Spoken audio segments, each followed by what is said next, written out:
All right, thanks everybody for attending this afternoon. This is New Mexico State football weekly press conference featuring head coach Doug Martin. Coach Martin, first of all, there's got to be an extreme level of excitement for you and your program as we head into game week really for the first time since late 2019. So just kind of talk about that excitement level here as we head into game week. Yeah, thanks, Charlie. It's I'm really excited for our players. They've sacrificed a lot and they've been very dedicated and handling the COVID situation and all the way through last year of not playing and continuing to work in the weight room and work really hard like they did, and then to come back from the break and really still not know if you're going to be able to practice or if you're going to be able to play in the state of New Mexico first, and if at all at some points. And so our players did a great job of handling all that. They've done a fantastic job of handling the COVID situation. And again, that takes a lot of sacrifice on their part because they haven't been able to go out and do things that normal college students get to do. And they've been phenomenal. We've had almost zero positive tests, and we're getting tested 3 times a week right now. We have 1 more to go this week before we get to the game. But right now it all looks good for us. So real excited for them. And, I know they're excited just to be back on the field. Great. We'll open it up for questions now. Just introduce yourself and just say what agency you're from, and we'll rock and roll with that. Hey, Coach, Colin Deaver here with KTSM. Hope you're doing well today. Was just curious, I guess I was out there in middle of January whenever you guys started practice. How have you progressed from that point to now it's game week, and where do you feel like the guys have been able to build from there? Yeah, I think the biggest thing is we have so many new players in our program, Colin. Because we recruited a whole class and then didn't get to play. So that class has been here, for almost a year and hasn't played. Guys like Jonah Johnson and Justice Powers, all those guys that we recruited. And then we recruited another class that, involves mid-year guys that are already here that, we haven't seen play yet. So getting them on the field and getting to evaluate them has been really, really good.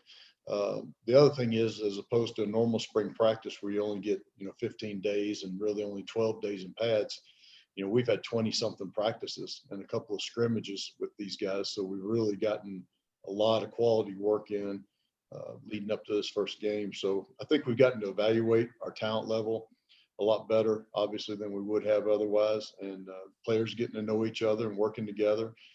So it's like having a whole new team out there right now. I think we've got 25 guys that have actually played in a game. Some guys have been redshirted and haven't played, and some guys have just joined the program, but there's only about 20 to 25 that have actually played in the game. So this is going to be interesting to see all of them. Van Tate, KRQE. Coach, are there going to be fans there, or you guys, do you know if they're going to allow that? Yeah, Van, my understanding is that there will not be fans allowed. So our families can't come, the fans can't come, is the last I was told. And I guess a follow-up to that would be I know that earlier you thought that, with the extra practices, it gave you guys an advantage as you get closer towards the real regular season. How do you feel about having the fall season, the spring season late and then having fall? Do you feel like that's how do you feel about that period? I think we are at a huge advantage over other people that may have played last year.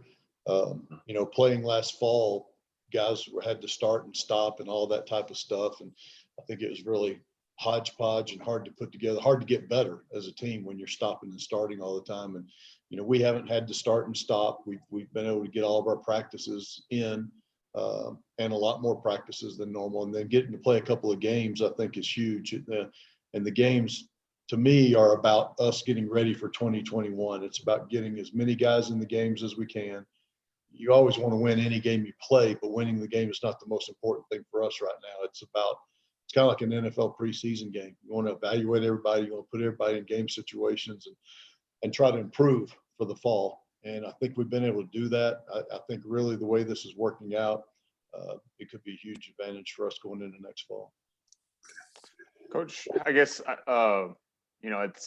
it's another long line of things that have affected New Mexico State in the pandemic. You guys are obviously playing at the Sun Bowl. I mean, what is that going to be like?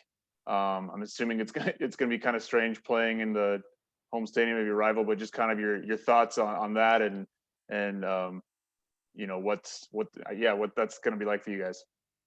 Yeah, first of all, very appreciative of UTEP of extending that to us and giving us that opportunity. I know I talked with Coach Demmel, and Dana is a first-class guy, and he was more than willing to help us out in this, and their administration over there has been. So, give them all the credit in the world for that. And but yeah, it's different. We're having to travel out of state to play still, and there's not going to be fans there. So, we got to bring our own energy and our own enthusiasm. Now, I think our guys are so excited just to play a game that I think that'll take care of itself. But it is going to be different being in a different stadium and not having fans. Probably have a little bit more of a scrimmage atmosphere to it, but we're looking forward to it nonetheless. Are you treating it like are you going to stay in a hotel down here the night before? Or are you going to treat it like you would like an afternoon game at UTEP, just bust down that day? Yeah, we're treating it just like we would if we were playing UTEP there. We always stay in Las Cruces and let the kids stay in their own places and then bus down for the game. So it would be just like we're playing them. Yeah. This is Adrian Ochoa with ABC7. Sorry, Colin. Just real quick, Coach. Just the 3 games that you do have on this spring schedule. What are you hoping to look at, and what are you hoping to gauge at the end of these 3 games? Yeah, number one is evaluating our talent, and we got new quarterbacks playing. We got a lot of work to do in the secondary, so we need to evaluate all those guys. We do have a lot of mid-year guys that will not be playing in these games because of NCAA rules. The mid-year transfers can't play in these games, so it won't exactly be our best team that's going to be out there in these games because a lot of those guys are going to be starters for us. But evaluating the talent is the biggest thing, and then just getting our guys some game experience. Like I said, we've got so many guys here that have never played a game at New Mexico State, and so to be out there with officials and have different situations, clock running, and all those type of things is going to be really valuable for us. Hey, How much Coach will the go ahead, Jason. Oh, sorry. Coach Martin, you mentioned it a couple of times that it's basically a new team. Like, is part of that, like, did you anticipate having to turn the whole team over like in basically one full off season? Or is that a bigger challenge than normal, I guess? Well, that really only happened because we didn't play in the fall, so that's where all the new guys come in, because if those guys had played last fall, it wouldn't be exactly the same. So, yeah, once we knew we weren't going to play in the fall, we knew that, yeah, okay, this is going to be a lot of different guys playing and be pretty much a different team. And you've spoken about the defense and how they need to be better on that side of the ball. Like, was one side of the ball easier to adjust when you have so many new players? Like, are you concerned about the defense with so many new guys having to play better? No, I mean, it's really both sides of the ball. We need to improve. I mean, we have to improve a lot at the quarterback position than what we've had the last 2 years. I think we've got a really good offensive line coming back. Eli Johnson, the grad transfer from Ole Miss, really makes us a lot better in the offensive line. Now, he probably will not get to play in this game because of the mid-year transfer rule. But so it's both sides have to improve for us to be a better football team. Can you say, have you decided which quarterback's going to start on? You said that you'd like to play a guy, give him a game. Like, have you decided who that is? And can you say that now? Yeah, we're going to go through practice this week and then, make those decisions once we get closer to it. And, but yeah, you'd like to have one quarterback get to play, in each game. I just don't like yanking quarterbacks in and out. I think that's different than other positions. You can play, a couple of running backs, a couple of wide receivers, a couple of DBs, and it doesn't affect them very much. But, bringing a quarterback in and out of the game, I think is a little bit harder. Now, if somebody could get hurt or, somebody's really struggling, then we would certainly play at least 2 quarterbacks. But we'd like to see if we can give them each just a game to themselves. Coach, you've had a lot to look at Samuels. How does he look? Yeah, Omari's done really well. He's been a little bit slowed because of a minor injury, so we're just trying to be really cautious with him. because he brings something to us that we haven't had, a power back with great speed. Jason Huntley, when he was here, was one of the fastest guys that's ever played. And Jason, could run 21 plus miles per hour on the GPS thing that we strap on players. And that's NFL speed. That's why Jason's in the NFL. But Omari is right there too, when you do that with him.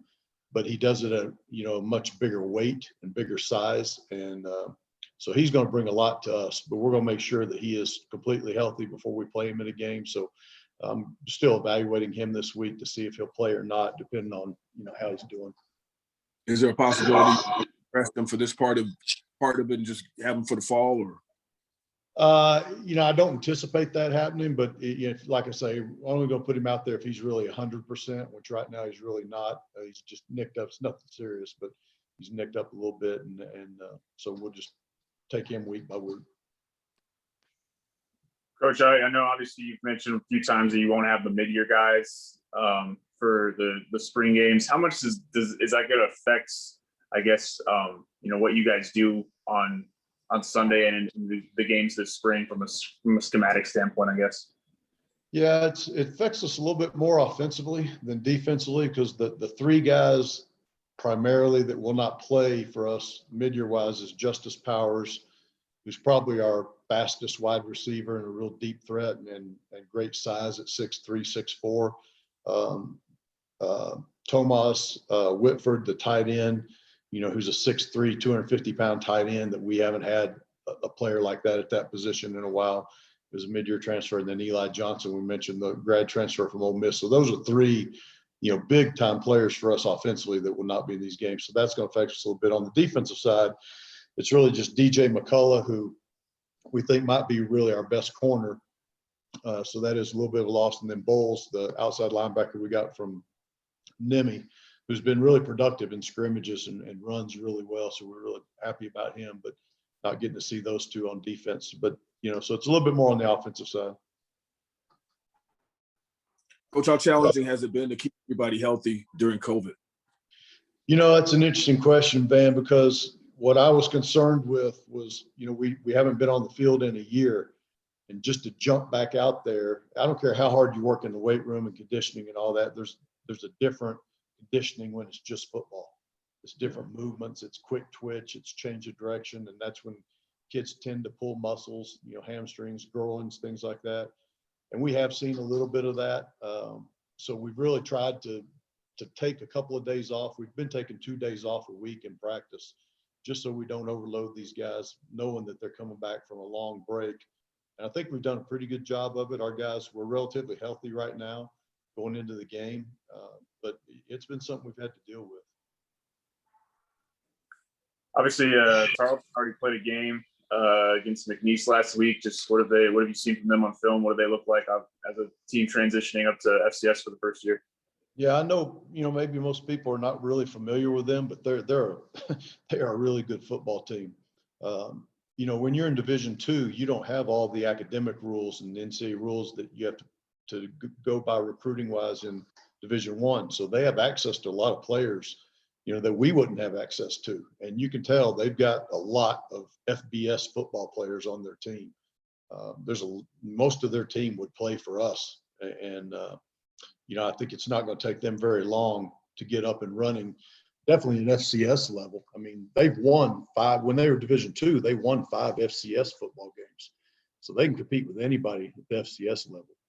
I really believe watching them, if they were playing, like say in the Sun Belt Conference, they'd win 6 games and be in a bowl game right now. They've got that much talent. In the last 2 years, I believe they've gone undefeated in their regular season. Both years, they hadn't lost a game until they've gotten in the playoffs. So, anybody that thinks this is just going to be, oh yeah, you've got more talent than they do and all that, you're kidding yourselves. I've told our players, we do not have more talent than Tarleton. They're a really talented, well-coached team. And like I said, they could play with just about anybody. Anything else for Coach this morning, guys? Excuse me, this afternoon. Coach, you kind of mentioned it earlier, but what kind of how have you gone about keeping the guys like focused and kind of isolating themselves and staying disciplined in that regard to stay on the practice field and be able to play in these games? Like, what has been the team's like approach to keeping these guys, off the COVID list or whatever and on the practice field? Yeah, I think one of the advantages we had not playing in the fall was in the fall, everybody's trying to learn on the fly. You're trying to figure it out. Now we've had time to watch in the fall what was successful for people and what wasn't, and how you need to social distance and do meetings. All of our meetings have been on Zoom. We haven't done any in-person meetings with the players to keep from having contact tracing and those type of things. So all that stuff I think has helped that we've learned from. The biggest thing I would tell you is that I talk to our team all the time about, there's two types of leaders on teams. You can have a coach-led team or a player-led team. And if the coaches are the leaders on the team, then you're going to be average. That's about as good as you're going to be. If the players are leading the team, you're going to be above average. And right now we're a player-led team. Devin Richardson, Donovan King, Brohard, Eli Johnson, those guys have really taken over our football team, and they're the leaders, and they're demanding that our guys do things the right way, and that we have a high standard in practice, that they're really disciplined. So they haven't been going out. They haven't been going down to El Paso for, nights, restaurants open there and things like that. Our guys have done a great job of just being really disciplined, and they're holding themselves to that standard. And that's been the best thing that we've got going right now. Coach, I got one more question for you. I was wanting to ask you about, how COVID changed a lot of things, even how we, like us right now, we're doing this via Zoom, this interview. Has there been some things that have come out of it that you probably incorporate in recruiting and how you do things, because of now you can reach out and touch people all kind of ways? Yeah, I think our coaches did an incredible job in recruiting by using Zoom, and it enabled us to reach out probably to more recruits than we might have had access to in the past.